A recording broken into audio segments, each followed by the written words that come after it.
They laughed when Karsten wiped up coffee with her napkin, folded sharp as a drill sergeant's bedline. Marin Case 52 didn't flinch.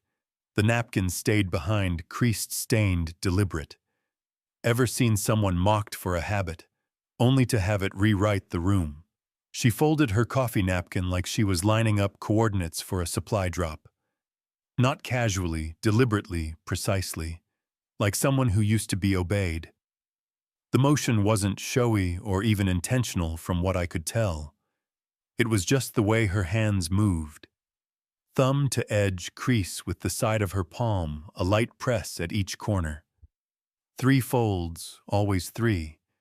The same napkin every day, 2 fabric, not paper. Beige, pressed. It looked like something out of a field mess tent, not a city office break room. It caught my eye the first Monday I started as internal auditor for the City Services Department in Lewiston, Idaho. That day happened to be Casserole Day, an unspoken tradition among staff. They filled the break room with trays of tuna bakes, tater tot stacks, and something brown that claimed to be chili but smelled like peanut butter.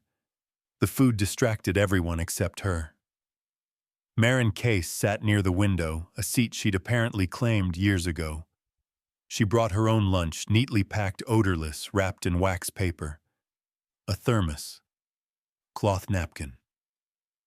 Every movement of hers seemed subdued, disciplined, quiet. Like a teacher on the last day of school waiting for the bell. She didn't chat, didn't smile, didn't frown. Just folded that napkin, placed it precisely to the left of her thermos, and watched the snow gather on the sill. Her son Boone came in at noon. 11 years old, same dark eyes, same economy of motion. He didn't speak much, took out a peanut butter sandwich he'd probably made himself. No crust. White bread folded once. Sat beside her and started eating without a word. Then I noticed it, he folded his napkin exactly like hers. Same pattern, same sequence, same final press with the flat of his thumb. Tamsin, the receptionist, leaned toward me with a styrofoam cup and whispered like we were in a confessional. She always does that, she said, nodding toward Marin. Weird, huh? I didn't answer. The word hung in the air, weird, and I hated how easily it stuck. Later that afternoon, I passed their desk again. Boone was sketching, a sharp little pencil and a page already filled with the outline of a tent. A military-style tent by the looks of it. Inside the flap, a woman in boots and short sleeves knelt beside a stretcher. He drew like he knew the details, how the tent poles crossed, how the cots hung. Before I could ask, Marin reached over and slid the drawing into her folder. Not rushed, not embarrassed, just quietly claimed. By 5:02 p.m., Marin's desk was empty. She always left on time. The rest of us lingered. I had my coffee mug and a spreadsheet of reimbursement anomalies to distract me. But as I passed her cubicle to get more paper, I saw it again, the napkin. Still folded, still perfect. Left behind, centered like a breadcrumb. It was one of those details you might overlook once, but not twice. I stood there half wondering if I should unfold it, just to see if there was something inside. A name, a phrase, something coded. Instead, I walked away. That night, I Googled military napkin folds. Nothing useful came up, just restaurant servers and linen tutorials. But I remembered something from years ago. Back when I was stationed in Kandahar with the logistics branch, there was a team unit Borealis. They had a reputation for precision beyond protocol. Even folded their linens in a specific 3-step sequence before departure. It wasn't military-wide. It was just them. Next morning, I arrived early. Snow coated the street lamps and the air bit clean through my gloves. I found my inbox already blinking. There it was. Subject: Audit Assignment. Eligibility Flag M. Case Message Review Discrepancy in Veteran Classification for HR Personnel. Assigned Reynard Wycliffe. Deadline 72 HORs. I stared at the screen longer than necessary. They wanted me to investigate Marin, and suddenly that napkin didn't seem so strange anymore. The file looked fine until I opened the metadata and saw it had none. I sat in the basement archives of Lewiston City Hall, where the fluorescent lights buzzed just a little too loud, and the air always smelled like dried tape and boiled dust. The building still used paper requisition slips, triplicates, with carbon smudges, edges yellowing like old teeth.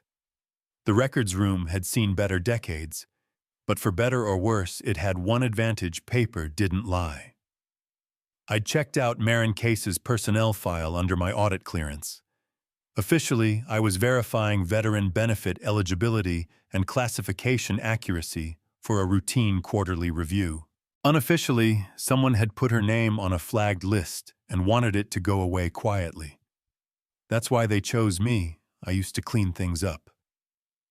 The file came in a worn red folder, brassy rings squeaking as I opened them. The first few pages looked fine. Name, department. Employment start date April 2017. But when I hit page 4, the photocopies began. Originals were gone, replaced with scans of scans. Fonts didn't match. One address line was printed in Courier New City Hall, never used Courier New. A training certificate had been copied so many times the ink bled through. The most recent proof of veteran status was a screenshot of a document that no longer existed. Files don't erase themselves. I flipped through the pages again, slower this time. That's when I saw it stapled to a copy of a parking reimbursement form. Of all things was a printed email. The subject line, Final Personnel List V2. That caught my attention. The sender, Karsten Wick, Internal Legal, but the email had no timestamp, no header trail. The font alignment was off, probably printed from a cached version. At the bottom, the usual digital signature block had a faint gray watermark. I leaned closer. There it was. A barely visible emblem, circular with a triangular arrow inside Unit Borealis. The name sat on my tongue like a taste you can't place but know you've swallowed before. I printed the page and tucked it inside my notepad. I didn't know if Karsten had sent it by accident or if someone wanted me to find it. Either way, I was holding something they'd tried to scrub. Back upstairs, I walked by Tamsin's desk. She was tapping through her inbox, wearing a scarf with too many ruffles, and sipping coffee that smelled like hazelnut syrup and regret. "Oh, Ray," she said a little too brightly. "Doing file things, still digging," I said. "Funny thing, I noticed Marin doesn't have a security emblem on her desk." Tamsin blinked. "You mean her old card?" "What card?" She froze, then fiddled with her earring like it was about to fall off. I don't know. I mean, she used to have a laminated ID or something. Not our usual badge. Had a weird emblem on it. Triangle or lightning bolt, or maybe it was just a pen mark." She stood abruptly. "I've got to, check the copier tray." She left before I could ask more. I went back to my cubicle and opened the audit tracking sheet.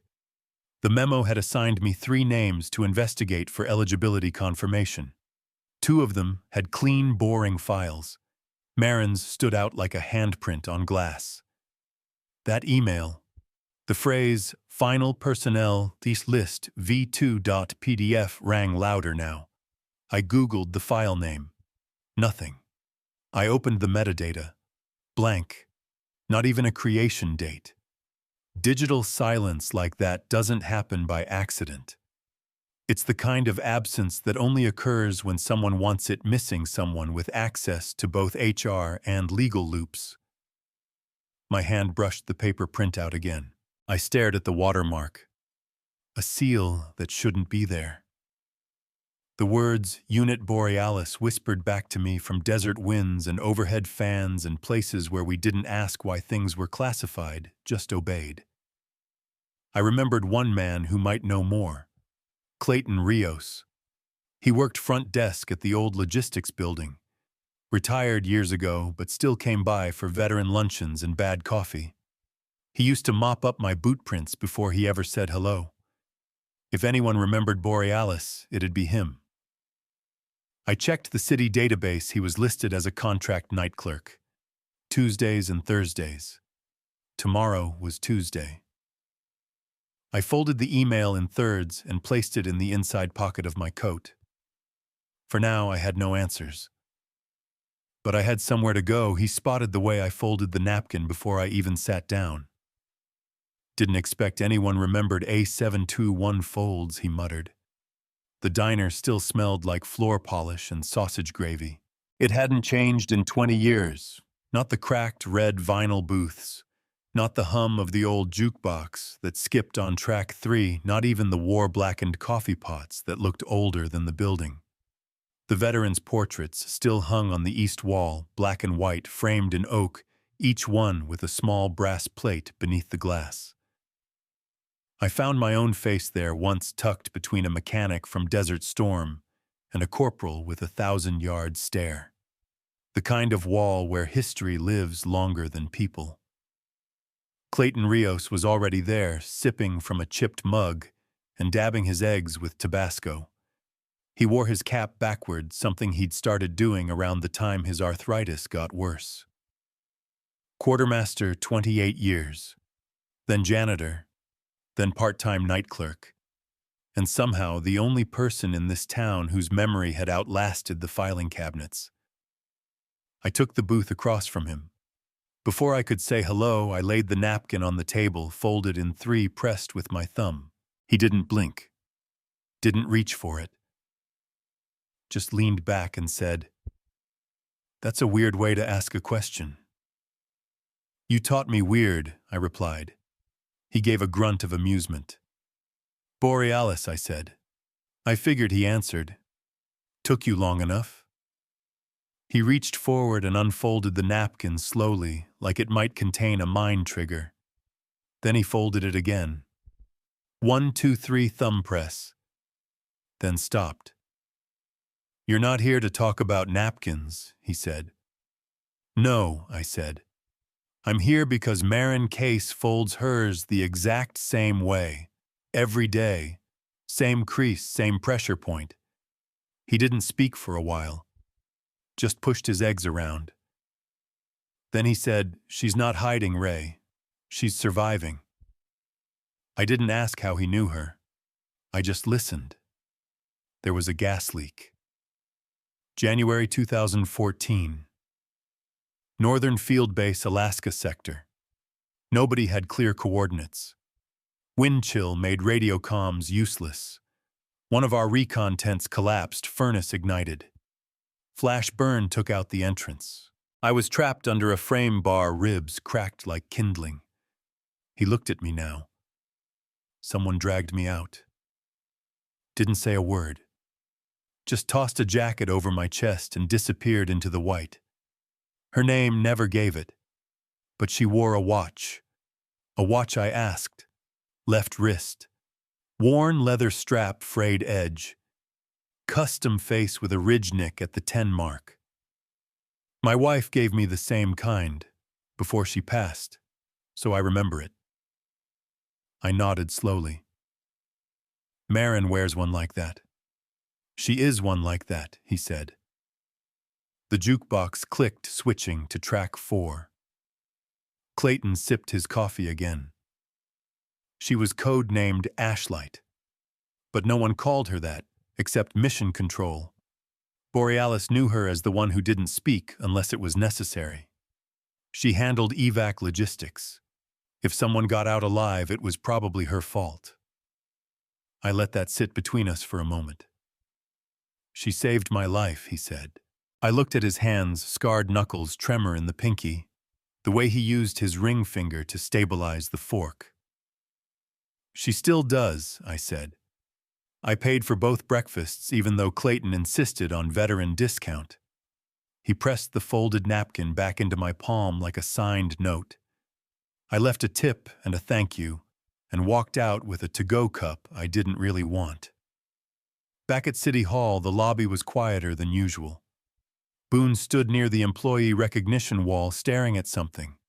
He had his coat on but no gloves. His breath fogged against the glass frame as he looked. When I stepped closer, I saw what he was staring at. A plaque labeled M. Case, HR Excellence 2019. Her name had been scratched through in blue pen. Not removed, not redacted. Just crossed out. Angry, petty. Boone didn't say anything. He just kept staring like maybe if he looked hard enough the scratch would undo itself.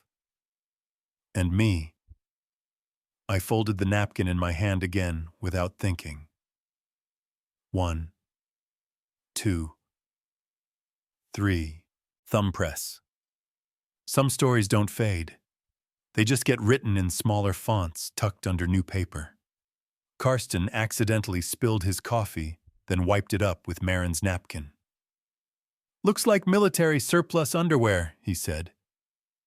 Nobody laughed. The chamber still smelled faintly of old carpet and lemon cleaner.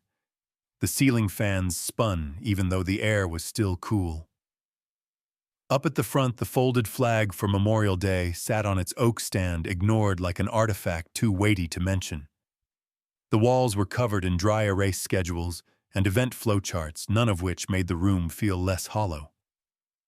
We were gathered for a planning session for the upcoming town memorial gala. Karsten Wick stood at the head of the table like a cruise director with a law degree. Veda from comms flipped through a printed agenda without looking at it. I kept to my spot, 2 chairs down, notebook closed, phone angled just so, recording everything. Marin sat across from me. Quiet. Face blank.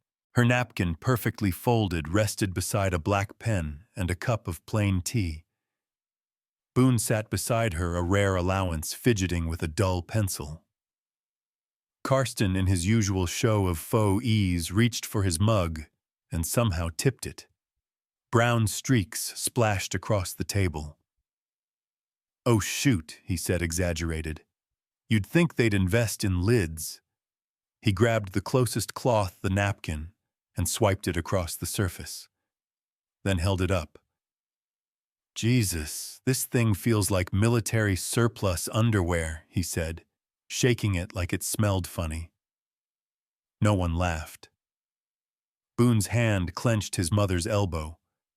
Marin said nothing, just lifted her cup, eyes fixed on nothing in particular. Karsten let the napkin fall in a wet heap, smiled at Veda, and kept talking about the tribute video slots. He didn't notice the way Boone's jaw set like concrete. Or maybe he did, and didn't care. Tamsin sat near the back, pretending to take notes. Her pen trembled slightly. I watched her eyes drift to Boone's notebook. He'd started drawing again. First a perfect napkin fold, then a hand crumpling it. In the next frame, a ribboned metal silver star, I think tumbling into a trash can. No words, just angles, posture, and a deep unspoken ache.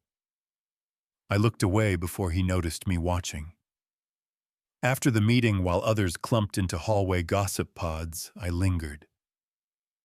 Boone waited until the room had mostly cleared, then came to my chair and slid a page onto the table. A napkin again. This time folded and placed next to a simple gravestone. The stone read one word in neat block letters. Unknown. I looked up, and he wasn't angry, not crying, just present, like a boy who'd already learned how quiet can hurt more than noise. I wanted to say something. He didn't wait.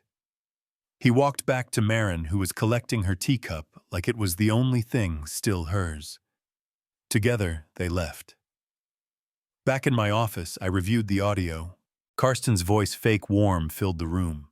The clink of the coffee mug, the scrape of cloth, the words. Military surplus underwear. I saved the clip, labeled it plainly, public humiliation, May planning session, case. That's when the new message arrived. Subject, upcoming gala segment. Tribute to quiet heroes. Attached runtime schedule. Note, anonymous video file submitted via City Dropbox. Playing at 19:20. Source unknown. The timing was too clean, too perfect, too rehearsed. I leaned back in my chair, one hand resting on my notepad, the other brushing the crease of the napkin I'd folded and carried since yesterday. If silence was her armor, this gala might be the ambush, and I wasn't sure yet if it was coming from outside or within. I didn't expect silence to be the loudest part of the room. But when Clayton stood and saluted Marin before anyone else moved, you could hear hearts stop. Lewiston's 125th Memorial Gala was half-town fair, half-hearted ceremony. Folding chairs squeaked under khaki slacks. Tables lined with foil-wrapped casseroles and sugar-dusted sheet cakes leaned under hand-lettered signs, Veterans Families Gold Star Room City Archive Volunteers. The scent of potato salad mingled with podium furniture polish. Local Channel 7 had set up 2 tripods. Kids ran between knees.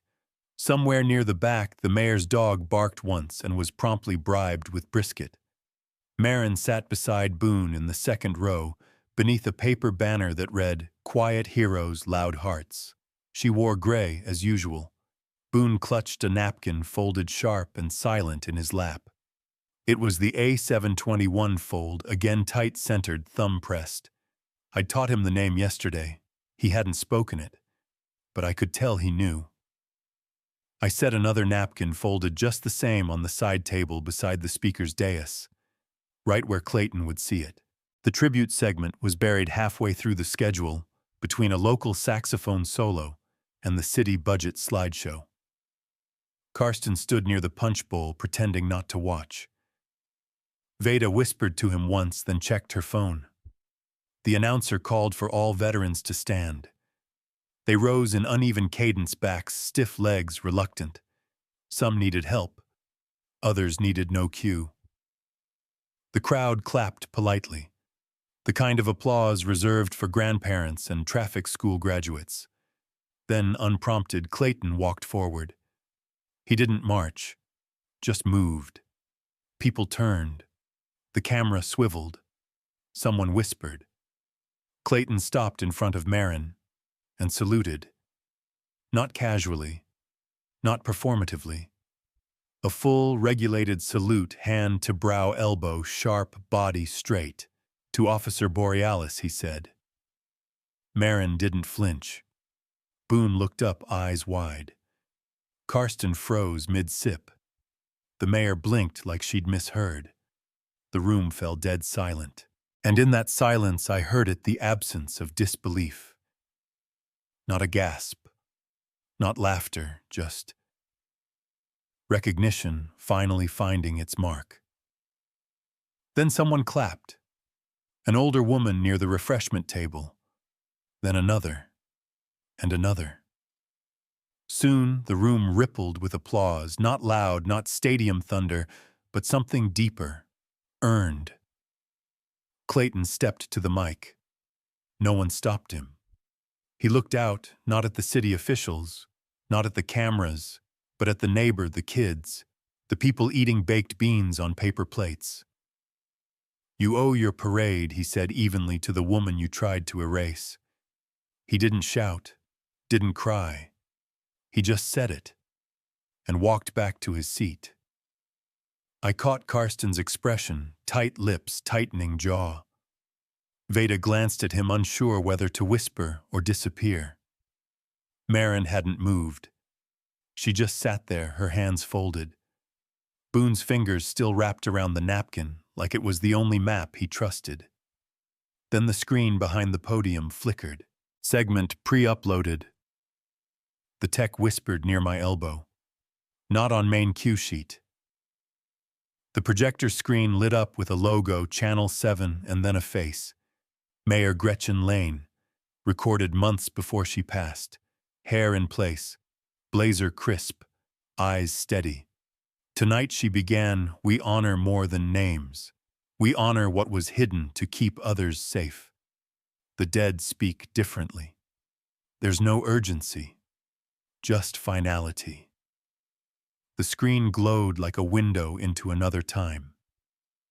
Mayor Gretchen Lane, composed in her signature navy blazer, faced the camera with the calm of someone who had nothing left to lose. Behind her, the city seal. On her lapel, a pin I'd only seen her wear twice before, once during the governor's visit, and once at a funeral. She began simply. "If you're seeing this," she said, "I'm gone." A shift in the room. Folding chairs creaked. Someone coughed. But no one spoke. "This message," she continued, "was recorded on March 14th, 2023, in coordination with City Archives and Veteran Affairs. I requested it be played only in the event of public misrepresentation regarding certain classified service records." She paused, eyes steady. "I'm referring specifically to Major Marin Case, known to most of you as a staff member in Human Resources." Boone gripped his napkin tighter. Beside him, Marin did not move. Mayor Lane's voice didn't shake. In 2014, during the Arctic chemical evacuation incident, known in internal records as Operation Ashlight, Major Case executed a full civilian extraction under blackout parameters. She personally led 3 teams through Zone Red, refusing medical aid to ensure full mission completion. The screen briefly cut to a black and white map overlay with a tiny tag in the corner. Declassified by Order 18B. March 2023. Back in the hall, murmurs began sharp, then swallowed. She refused formal commendation. Lane went on in order to protect the identities of remaining undercover operatives from her unit Borealis. As mayor, I overrode that hold 6 months ago.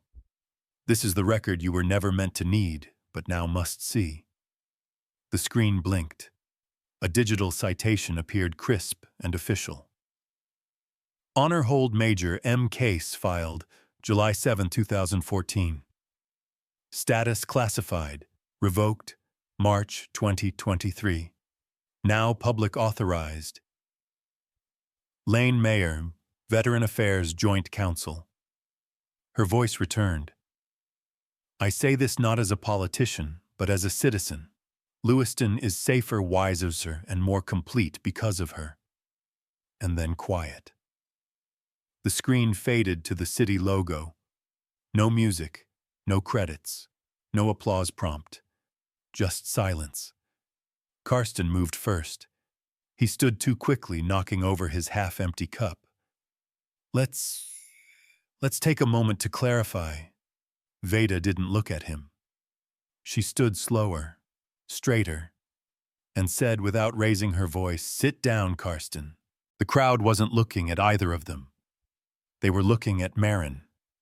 Or maybe not even at her, but through her, past the plain clothes, past the office cubicle habits, into the folds of the napkin in Boone's hand, into the silence that had been armor, into the space where their own ignorance had once felt comfortable.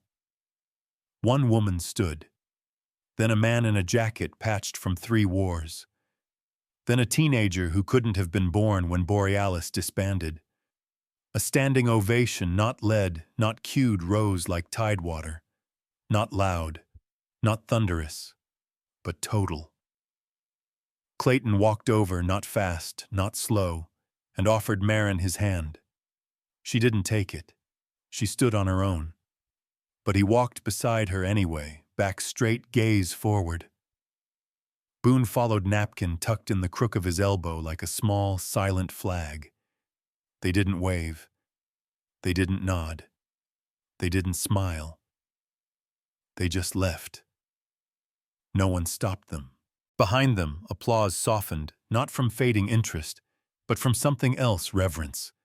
The cameras kept rolling. The podium remained empty. Karsten sat. Veda did not look at him. I turned off my recorder. There was nothing left to gather. No need to prove anything anymore. The truth had been delayed, and somehow that made it sharper. There was no ceremony for what happened next, only a trip to a frame shop and a boy who insisted on getting it just right. The place smelled like glass cleaner and pine shavings.